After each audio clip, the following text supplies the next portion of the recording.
when conviction burns hotter than flames. The furnace roars 7 times hotter than normal, so hot it kills the soldiers who open the door.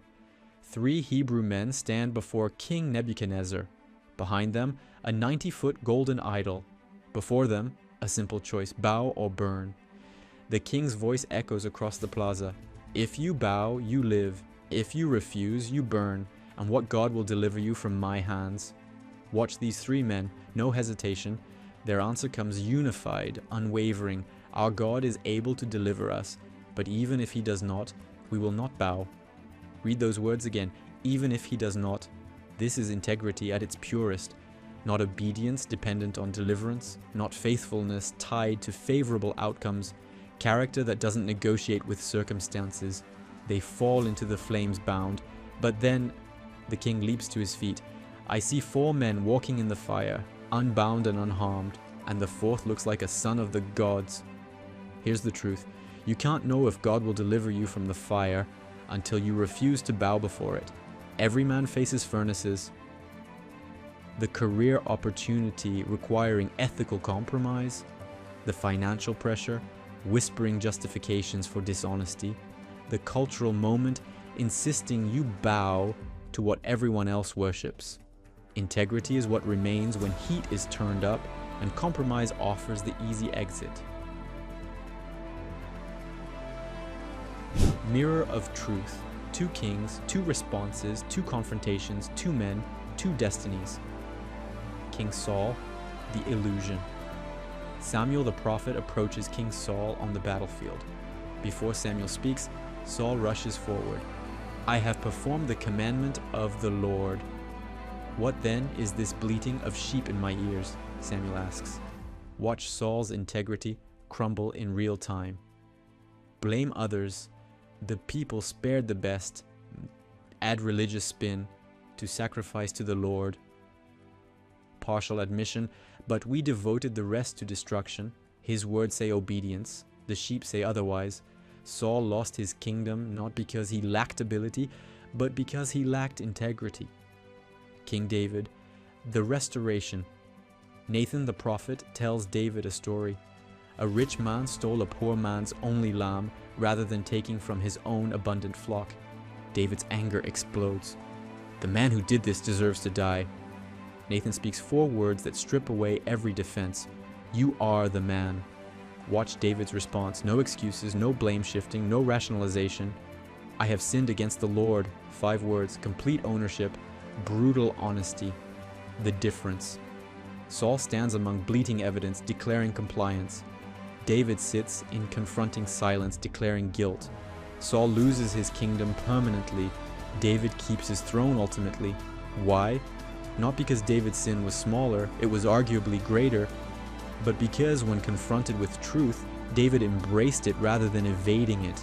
Integrity isn't perfection, it's honest response to exposure.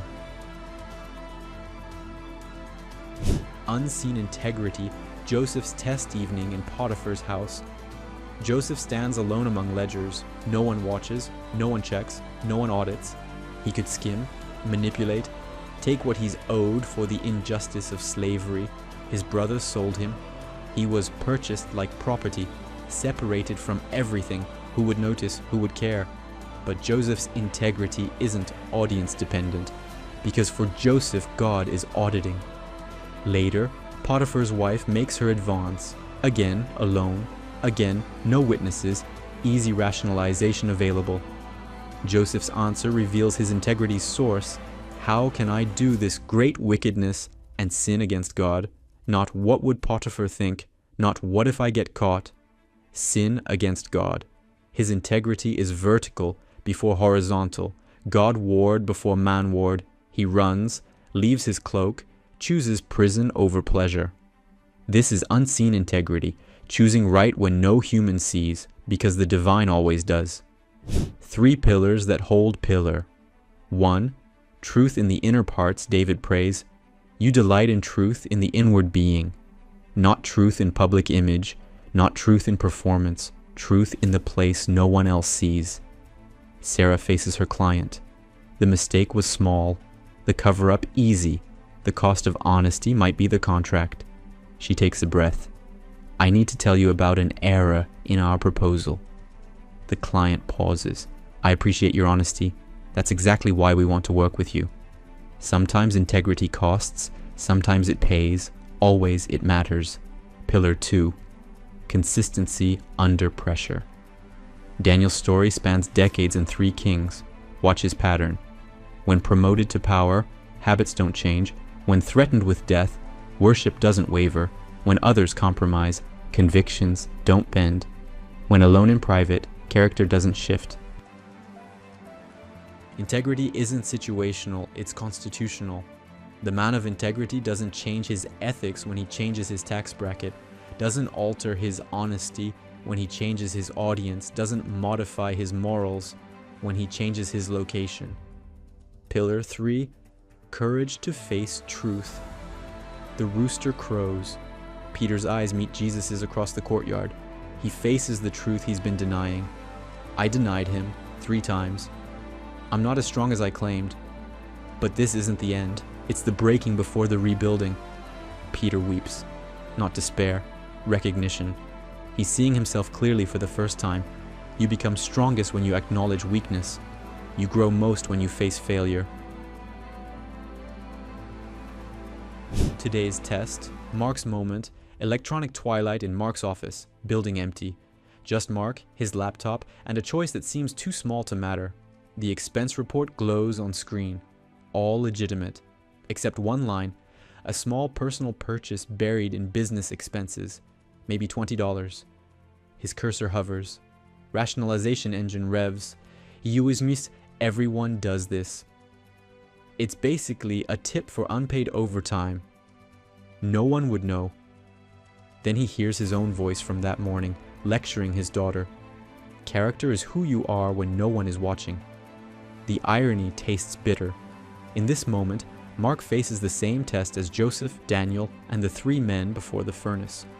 With a quiet sigh, Mark moves the expense to his personal account. No lightning bolt, no angelic chorus, just the quiet affirmation of alignment. Integrity isn't about who knows, it's about who you are when no one sees. The restoration path. David's journey through restoration, anger at injustice, he knows right from wrong, his moral compass intact, recognition of guilt. You are the man. The story was a mirror. Genuine repentance. No excuses, no blame. Just, I have sinned against the Lord.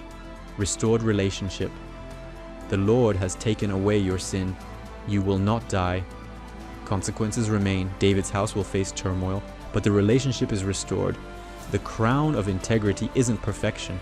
It's honest response to failure that rebuilds what dishonesty would destroy. Victory shows strength. Repentance shows character. Conquest demonstrates power. Confession demonstrates integrity. 4 mirrors that reveal mirror 1. Where does your public image differ from private reality? The you people see versus the you only you know. Where's the gap? Mirror 2. What small compromises are eroding your integrity? Not dramatic failures. Small things. White lies that protect your image. Exaggerations that make stories better. Shortcuts. No one will notice. Small compromises are termites. Individually insignificant, collectively structural. Mirror. 3.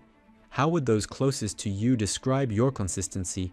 Not acquaintances, those who see you unfiltered, your spouse behind closed doors, your children when you're stressed, your employees when you're pressured. Integrity is what those closest to you experience, not what strangers assume. Mirror. 4. What truth are you avoiding facing today? The relationship needing confronting, the habit needing changing, the apology needing making. Avoided truth doesn't disappear.